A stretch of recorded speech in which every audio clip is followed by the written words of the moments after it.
Hello and good morning everyone. मैं हूं अर्जुन प्रताप सिंह राणा और मैं आज आपका स्वागत करता हूं इस अर्जुन टीचिंग वाली वीडियो में। अर्जुन टीचिंग वाली वीडियो में बच्चों आप सब जानते हैं मैं व्याकरण से संबंधित प्रश्न या फिर कंपोजिशन यानी रचना विभाग, उपयोजित लेखन भी कहते हैं, से संबंधित प्रश्न या बातें लेकर आपके सामने प्रकट होता हूँ। तो आज मैं आपके सामने प्रकट हो रहा हूँ निबंध लेखन। जी हाँ बच्चों, निबंध लेखन बड़ा आसान है, बड़ा अच्छा लगता है आपको। इसमें आप पर कोई बंधन नहीं होता, आप अपने विचारों को आराम से प्रकट कर सकते हो। 5वीं कक्षा से लेकर आप निबंध लिखना शुरू कर देते हैं और आप 10वीं तक आते आते निबंध में बहुत ही माहिर हो जाते हैं। बट फिर भी कुछ बातें ऐसी हैं जहाँ पर आप गलतियाँ कर जाते हैं और जिसमें आपको अच्छे मार्क्स या पूरे मार्क्स नहीं मिल पाते। तो मैं यहाँ पे निबंध लेखन का अर्थ, उसकी परिभाषा और उसका प्रकार बताऊंगा और साथ में कुछ की पॉइंट बताऊंगा जिससे आप अच्छे अंक परीक्षा में ला सकते हैं। अलग अलग बोर्ड में अलग अलग तरीके के मार्क्स दिए जाते हैं। कहीं 8 नंबर के होता है निबंध, कहीं 10 नंबर का, कहीं 15 नंबर का, कहीं 5 नंबर का। तो जितने अंक का निबंध पूछा गया हो उतने ही शब्दों में या वाक्यों में आपसे उसके उत्तर को लिखने की अपेक्षा की जाती है। तो देखते हैं बच्चों, यहाँ पे आगे बढ़ते हैं और क्या क्या बातें बताई जाती है पहले वो देखते हैं। पहले हम देखते हैं कि अर्थ। निबंध शब्द 2 शब्दों से मिलकर बना है, एक नी और एक बंध, है ना। संधि विच्छेद में आपने सीखा होगा बच्चों, नी और बंध से। इसका अर्थ है भली प्रकार से बंधी हुई रचना, एक ऐसी रचना जिसकी पैकेजिंग बहुत अच्छी तरीके से की गई हो।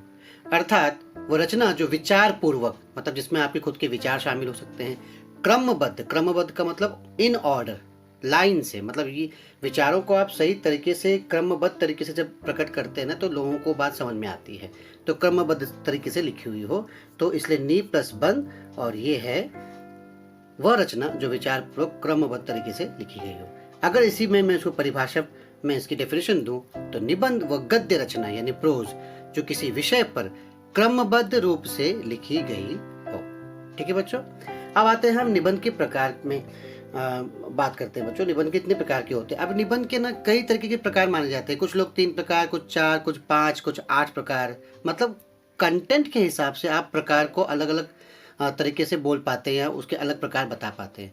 लेकिन आपके पाठ्य पुस्तक में जो प्रकार दिए गए हैं वो 5 प्रकार माने गए हैं। तो मैं यहाँ पे उन 5 प्रकार के बारे में ही आपको बताऊंगा। वो 5 प्रकार हैं। पहला वर्णनात्मक, आत्मकथात्मक, विवरणात्मक, कल्पना प्रधान और विचारात्मक। क्रम में अगर ऐसे लूँ, मैं इस तरह से आपको समझाने जा रहा हूँ। पहला है वर्णनात्मक, फिर विवरणात्मक, फिर विचारात्मक, फिर कल्पना प्रधान और आत्मकथात्मक। एक एक के बारे में हम थोड़ी थोड़ी जानकारी यहाँ प्राप्त करेंगे। यहाँ देखिए वर्णनात्मक निबंध किसे कहते हैं। अभी बच्चों जब आपसे निबंध पूछा जाता है ना तो आपसे उसका प्रकार बताइए अपेक्षित नहीं है, लेकिन जब आप जानते हैं कि किस प्रकार का निबंध है तो आप उसका उत्तर भी उसी प्रकार से दे पाते हैं। जैसे वर्णनात्मक निबंध में देखे सुने गए स्थानों, मतलब जो आपने देखा, जो आप गए हैं, सुने हैं जिनके बारे में, उस स्थान के बारे में, त्योहार के बारे में, वस्तुओं के बारे में या प्राकृतिक दृश्यों आदि का वर्णन करते हैं। जैसे उदाहरण के लिए पुस्तकालय के लाभ, तो आप पुस्तकालय में गए हैं, पुस्तकालय आपने देखा है, पुस्तकालय से लाभ क्या होता है, तो इन चीज़ों का वर्णन करते हैं। मेरी अविस्मरणीय यात्रा, एक ऐसी यात्रा जहाँ आप गए हो, भूलते नहीं हैं, तो उसका आप वर्णन करते हो। रेलवे स्टेशन में बिताया 1 घंटा, उस 1 घंटे में आपने क्या क्या देखा, क्या क्या सुना, क्या क्या महसूस किया, ये सारी चीज़ें यहाँ पे दिखाई देती है। उसके बाद है विवरण। विवरणात्मक निबंध किसे कहते हैं? इस प्रकार के निबंध में घटनाओं या व्यक्ति के जीवन का क्रमबद्ध विवरण, डिटेलिंग दी जाती है, क्रमबद्ध। जैसे महात्मा गांधी, अब महात्मा गांधी के बारे में आप निबंध लिख रहे हैं तो आप उनके जन्म स्थान से लेकर, उनके जन्म से लेकर, उनके बचपन से लेकर उनके बड़े होने तक, उनके नाम होने तक, इस तरह से उनका विवरण प्रस्तुत करते हैं। दीपावली का त्यौहार, दीपावली त्यौहार क्यों मनाया जाता है, कैसे मनाया जाता है, कैसे शुरू हुआ, इसका आप विवरण देते हैं, तो इसको विवरणात्मक निबंध कहते हैं। ठीक है बच्चों, ज़्यादा मतलब आपको इतना ध्यान देने की आवश्यकता नहीं है, लेकिन आपको पता होता है कि किस प्रकार का निबंध मैं लिख रहा हूँ या लिखने जा रहा हूँ, तो उस हिसाब से आप उसका जवाब दे पाते हैं। विचारात्मक निबंध किसे कहते हैं? अभी प्रश्न में ही इसका उत्तर है, विचारात्मक निबंध। इसमें लेखक किसी समस्या पर तर्क सहित अपनी सहमति या असहमति प्रकट करते हैं।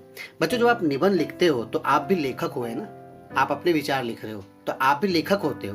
तो इसीलिए लेखक किसी समस्या पर, कोई भी समस्या है उस पर आप अपनी सहमति यानी पॉजिटिव नेगेटिव जैसा आपको महसूस होता है उस प्रकार की बातें आप अपने इसमें लिखते हैं। इसमें विचार या चिंतन यानी जो थिंकिंग प्रोसेस हो वो आपका चलता है। जैसे बीता हुआ समय कभी नहीं लौटता, ये निबंध का टॉपिक है। तो इस पे आप अपने विचार बताओगे ना। ये कुछ फिलोसॉफी टाइप का निबंध आप कह सकते हैं। या फिर बीती ताही बिसार दे, यानी जो बीत गई सो बात गई, उसे आप भूल जाइए। समय का मूल्य, समय का महत्व। तो इस तरह से आप अपने विचार प्रकट करते हैं। फिर है कल्पना प्रधान निबंध। बच्चों, कल्पना प्रधान निबंध के बारे में कहूँगा कि इस प्रकार का निबंध जब आप लिखते हो ना, तो इसमें आपको अधिक अंक मिलने की संभावना होती है। इसी वीडियो पर मैंने जो निबंध आपको बताया है, सॉल्व करके दिखाया है उदाहरण के रूप में, वो यही है, अंतरिक्ष, यदि अंतरिक्ष में मेरा घर होता। तो मैंने उस पर ही आपको कल्पना प्रधान निबंध के जरिए आपको यहाँ पे ज़्यादा डिटेलिंग दी है। लेकिन उसमें क्या होता है, आप अपनी इमेजिनेशन से जो बात कहना चाहते हो कह सकते हो, और उसको गलत नहीं मानी जाएगी, क्योंकि आपकी कल्पना में है ना।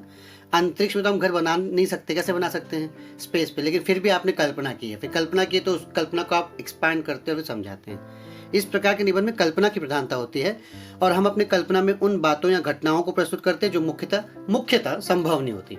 वैसे तो हम कहते हैं ना, इस दुनिया में कुछ भी असंभव नहीं है, बात तो सच है, बट आसानी से आप संभव नहीं कर सकते, इसलिए आप कल्पना में सोचते हैं। जैसे अब उदाहरण के लिए यदि सूरज ना होता, अब सूरज नहीं होगा बच्चों तो पृथ्वी नहीं होगी, ये हमारा जो संसार है वही नहीं रह पाएगा, सूरज नहीं होगा। लेकिन फिर भी आप कल्पना में देखते कि सूरज नहीं होता तो क्या होता, अंधेरा होता, हम कैसे रहते, हम कैसे पढ़ते, बाहर कैसे जाते, सोते सोते रहते। ऐसे यदि मैं प्रधानमंत्री होता, जी हाँ, भविष्य में प्रधानमंत्री बन सकते हैं, ये भविष्य की बात है, लेकिन वर्तमान में आप प्रधानमंत्री नहीं है। अगर होते तो आप क्या करते, तो ऐसी इमेजिनेशन में आप लिखते हैं। अगर बचपन लौट आए, बचपन तो लौट नहीं सकता बच्चों, जो बीत गया, लेकिन उसके बारे में आप इमेजिन तो कर सकते हैं कि अगर लौट आता तो चूंकि मैं जीवन को समझ चुका हूँ, तो शायद मैं बचपन को वैसे नहीं, उससे और अच्छे तरीके से जी पाता। ऐसे आप बताते हैं। तो ये इस प्रकार के निबंध में ना आपकी कल्पनाओं को पंख लग जाते हैं। फिर है आत्मकथात्मक निबंध। बच्चों, आत्मकथात्मक मतलब इस प्रकार के जो निबंध होते हैं, उसमें मेरा बचपन, मेरा जीवन, मेरा परिवार, मेरा प्रिय खेल, मेरी आकांक्षा, मेरा जीवन लक्ष्य, मेरी दिनचर्या, डेली रूटीन, मेरी पहली रेल यात्रा, स्वप्न में गांधी से मेरी भेंट, या फिर फूल की आत्मकथा, पुस्तक की आत्मकथा, पेड़ की आत्मकथा, ऐसे आत्मकथात्मक निबंध को कहते हैं। आप लिखते हैं ना, ये भी अच्छा होता है, इसमें भी आप अपनी बातों को बता सकते हैं। जब आप पेड़ की आत्मकथा लिख रहे हैं तो आप पेड़ हो, पेड़ बनकर अपनी आत्मकथा को लिखना है। तो पेड़ क्या महसूस करता है, कैसे पैदा हुआ, कैसे बढ़ा, पुस्तक की आत्मकथा, कलम की आत्मकथा, फूल की आत्मकथा, तो ये आपको उसी तरह से लिखना होता है बच्चों। ठीक है, तो ये 5 प्रकार हमने देखे। अब यहाँ देखिए, निबंध लिखते समय ध्यान में रखने योग्य बातें। अब यहाँ ये महत्वपूर्ण मुद्दा है बच्चों। सबसे पहले निबंध के विषय पर विचार कर उसकी रूपरेखा तैयार करनी चाहिए। क्या होता है कि आपके सामने 3 या 4 टॉपिक दे दिए जाते हैं निबंध के, हमारी तरफ से या एग्जामिनर की तरफ से या परीक्षक जो होता है उनकी तरफ से परीक्षा पेपर में। अब उसमें से आप निबंध सेलेक्ट करते हैं। ये पहला जो कदम है आपका सबसे महत्वपूर्ण बच्चों। जो भी निबंध जिस पे आपने सोचा कि मैं इस पे लिखूंगा, तो सोच कर समझ कर ही उस निबंध को चुनिए जिस पर आप लिख सकेंगे। और लिखने से पहले रूपरेखा बनाइए, यानी आउटलाइन, मन में आउटलाइन बनाइए। मन में नहीं तो पीछे बैक पेज पे कहीं लिख दीजिए पेंसिल से आउटलाइन। उदाहरण के लिए अभी मैं यहाँ पे बताता हूँ। उदाहरण के लिए, जब बगीचा पर निबंध लिखें तो पहले निम्नलिखित रूपरेखा तैयार करें। फॉर एग्जाम्पल, आप बगीचा, गार्डन पर निबंध लिखने जा रहे हैं। एक विषय आपके सामने था बगीचा, अब उस पर आपको निबंध लिखना है।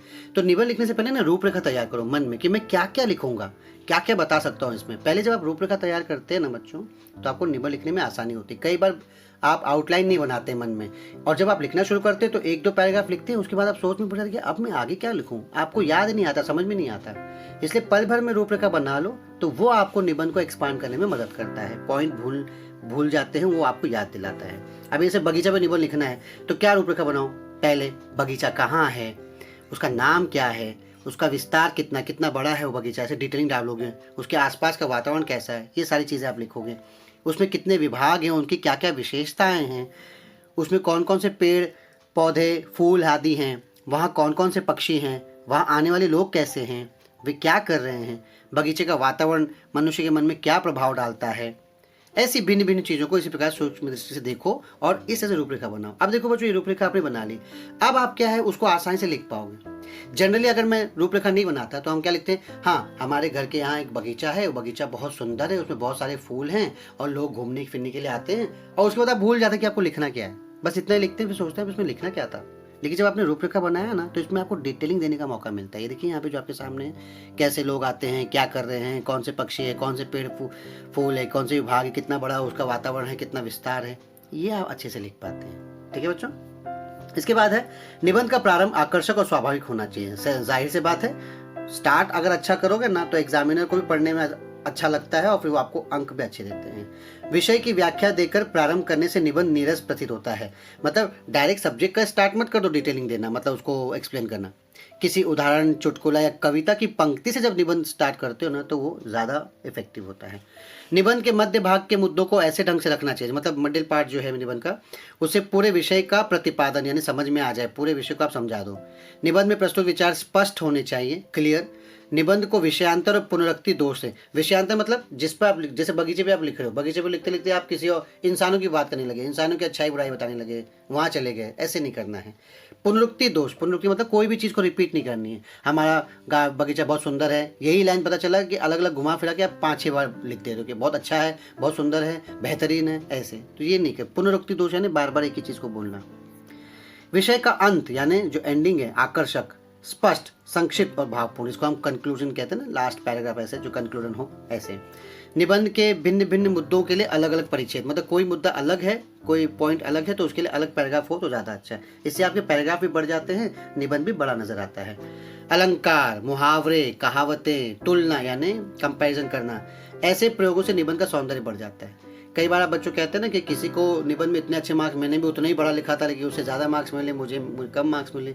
इसका कारण ये होता है कि उन्होंने मुहावरे, कहावतों का इस्तेमाल करके निबंध को अट्रैक्टिव बनाया है, अपनी भाषा का प्रदर्शन किया, तो आपको भी करना चाहिए ऐसे। इसके बाद है वाक्य छोटे, स्पष्ट और अर्थपूर्ण होने चाहिए। छोटे, स्पष्ट और अर्थपूर्ण अगर वाक्य होंगे तभी बात समझ में आती है। वर्तनी की मिस्टेक तो यानी स्पेलिंग मिस्टेक तो नहीं होनी चाहिए। विराम चिन्हों का प्रयोग करना बहुत ज़रूरी है। सही जगह पर जब विराम चिन्ह करते हैं ना तो वाक्य भी सही समझ में आता है, नहीं तो आप जानते हैं विराम चिन्ह में बता चुके हैं अर्थ का अनर्थ हो जाता है। भाषा, व्याकरण शुद्ध होनी चाहिए। लेखन शैली विषय के अनुरूप सरल और प्रभावमयी हो। ठीक है बच्चों, अभी इसके पहले कि मैं आगे एक निबंध समझाऊं, मैं यहाँ पे गृह कार्य के लिए आपको 4 निबंध भी दे रहा हूँ जो अलग अलग प्रकार के हैं। बरसात का एक दिन, किसान की आत्मकथा, यदि सूरज ना होता, जीवन में गुरु का महत्व। ये गृह कार्य मैं आपको पहले दे दे रहा हूँ बच्चों। यहाँ पे इनमें से आपको अच्छे से इसको अपने नोटबुक में लिखना है और उसको एक्सप्लेन करना है। कैसे एक्सप्लेन करना है, कैसे लिखना है, वो आप अपना दिमाग लगाइए, जो मैंने पीछे बातें बताई उसके आधार पर। और एक निबंध मैं आपको यहाँ प्रस्तुत करने जा रहा हूँ, यदि अंतरिक्ष में मेरा घर होता, उसे आप ध्यान से सुनेंगे और इनको होमवर्क में करेंगे। ठीक है बच्चों, इस तरह से आपको ये चीज़ें करनी है और अपनी नोटबुक में उतारनी है। उपयोजित लिखा मतलब कंस्ट्रक्टिव राइटिंग, यानी आपका कम्युनिकेशन स्किल या फिर आप कंपोजिशन बोलते हैं जिसको। अब यहाँ पे एक निबंध दिया गया, यदि मेरा घर अंतरिक्ष में होता, विषय पर 80 से 100 शब्दों में निबंध लिखिए। तो बच्चों मैंने आप लोगों को निबंध के बारे में बताया है कि निबंध किस तरीके से लिखा जाता है, निबंध के कितने प्रकार होते हैं। तो उन बातों को ध्यान में रखकर आपको निबंध लिखना चाहिए। तो वो बातें आपने सुन ली हैं, समझ ली हैं। अब यहाँ पर जो टॉपिक दिया है मैं उसे थोड़ा सा एलेबोरेट करूँगा, बताऊंगा कैसे लिखना चाहिए। आप सब जानते हैं किस तरीके से उसमें बातें आनी चाहिए, प्रारंभ होना चाहिए, मध्य होना चाहिए और अंत आकर्षक होना चाहिए, छोटे छोटे वाक्य लिखे जाने चाहिए। तो सब बता चुका हूं मैं।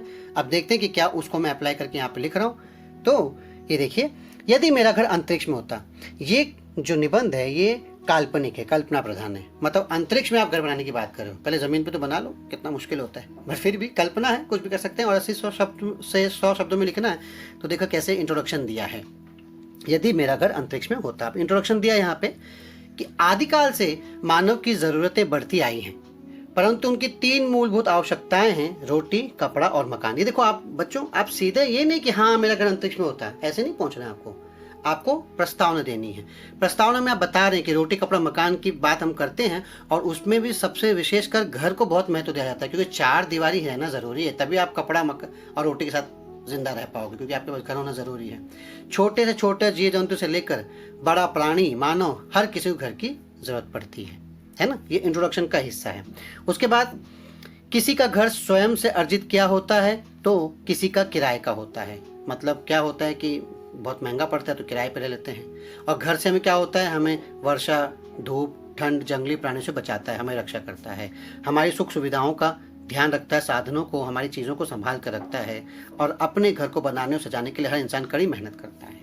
बच्चों ये इंट्रोडक्शन हुआ, काफ़ी बड़ा हो गया ना। ज़रूरी नहीं कि इंट्रोडक्शन बड़ा हो, लेकिन मैं घर के कॉन्सेप्ट को समझाना चाहता हूँ, इसीलिए घर अंतरिक्ष में बने उसके पहले मैं बता देना चाहता हूँ कि ये घर जो है, ये मेरा घर कैसा होना चाहिए, या मैं अपने घर को कैसे देखता हूँ, या घर का महत्व क्या होता है।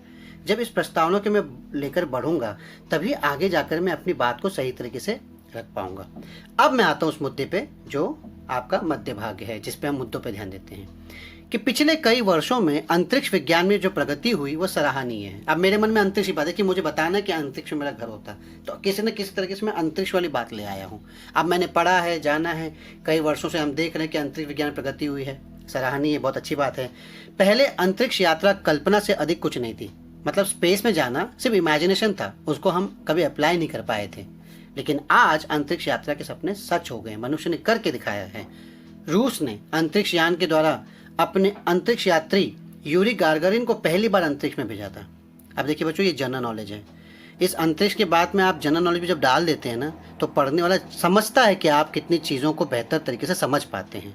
और फिर लिखा है कि अमेरिकी अंतरिक्ष यात्री नील आर्मस्ट्रांग और एडविन एल्ड्रिन सबसे पहले चंद्रमा पर पहुंचने वाले अंतरिक्ष यात्री हो गए, है ना। ये सबसे पहले पहुंचने वाले चंद्रमा पे, आप जानते हैं 1969 पे गए थे, ये ऐसे जून के ही महीने में थे। हमें भी, अब मैं आ रहा हूँ अपने मुद्दे पे, कंटिन्यू कर रहा हूँ कि हमें भी, और मैंने पैराग्राफ चेंज कर दिया, तो आप भी चाहे तो पैराग्राफ चेंज कर सकते हैं। इंट्रोडक्शन का पैराग्राफ हुआ, हम कहते हैं एक इंट्रोडक्शन होना चाहिए, एक कंक्लूजन, निष्कर्ष होना चाहिए, बीच में जो है मध्य भाग, तो उसको आप पैराग्राफ में बांट सकते हैं। अब मैं आ रहा हूँ घर पे कि हमें भी अंतरिक्ष पर जाने का मौका मिले, लेकिन कब, ये कहा नहीं जा सकता। काश मेरा घर भी अंतरिक्ष में होता तो कितना अच्छा होता। अब मैं आ रहा हूँ उस कल्पना प्रधान पे, इमेजिनेशन पे, साथ में एक्सप्लेन कर रहा हूँ। संपूर्ण ब्रह्मांड में अनगिनत तारों की खूबसूरती को एकदम से नजदीक से देखूंगा। जब अंतरिक्ष में घर होगा तो मेरे नजदीक होंगे और भी तारे, तो आराम से देखूंगा। यदि मेरा घर अंतरिक्ष में होता तो मैं हर दिन चांद और पृथ्वी की सैर करता और देखता कि पूरी पृथ्वी अंतरिक्ष कितनी सुंदर और जगमगाती हुई नजर आती है। राकेश शर्मा से भी कहा था ना, जब पूछा था इंदिरा गांधी जी ने कि आपको अंतरिक्ष से, जब आपने हिंदुस्तान को देखा होगा, धरती को देखा, धरती में हिंदुस्तान को कैसा लगा होगा आपको, तो राकेश शर्मा भी एकदम जबरदस्त देश प्रेमी कह दिया कि जब मैंने अंतरिक्ष से अपने हिंदुस्तान को देखा तो सारे जहां से अच्छा हिंदुस्तान हमारा नजर आया। क्या बात है। अंतरिक्ष में रहने से मैं चांद का सौंदर्य, कभी ग्रहों और उपग्रहों के रोज बदलते स्वरूप का निरीक्षण और अध्ययन कर पाता, यानी वहां और नजदीक हो तो और ज्यादा अच्छे से मैं उनके बारे में जानकारी प्राप्त कर पाता। अंतरिक्ष में लुप्त रहस्यों को उजागर करता, जो भी रहस्य है जो गायब हो चुके हैं, जिनके बारे में हम नहीं जानते, उनको सामने लाता। और पृथ्वीवासियों के लिए असाधारण तथा गहन अध्ययन का विषय है ये, मतलब हर कोई जानना चाहता है कि स्पेस में क्या है, कैसे है, क्यों है, किस तरह से हम स्पेस में रह सकते हैं। तो मैं ये कोशिश करता है सब जानने की। कब? जब वहां मेरा घर होता है। लेकिन अंतरिक्ष पृथ्वी से बहुत दूर जो शून्य होता है उसे कहते हैं स्पेस ना, स्पेस, खाली स्पेस बोलते ना। अर्थात अंतरिक्ष हमारे पृथ्वी के वायुमंडल यानी कि आकाश गंगा से परे अथाह फैला हुआ है, उसका कोई अंत नहीं है, जहां पर मानव जीवन असंभव है, क्योंकि अंतरिक्ष में जल, वायु, उपजाऊ जमीन का अभाव है। न तो मनुष्य जल के बिना रह सकता है, न वायु के बिना रह सकता है, न जमीन के बिना, जो कि मानव जीवन निर्वाह में सहायक होती है। इसके बिना तो हम जी ही नहीं सकते। अब देखो बच्चों, कल्पना पर तो मैं बोल रहा हूँ कि अंतरिक्ष में रहना चाहता हूँ, लेकिन साथ में भी रियलिटी बता रहा हूँ कि भाई दिस इज वेरी डिफिकल्ट। किस तरह से मैं मुद्दे को, न सिर्फ अपनी कल्पनाओं को प्रकट कर रहा हूँ, बल्कि सच्चाई भी सामने ला रहा हूँ कि ये जरूरी नहीं है कि ऐसा हो।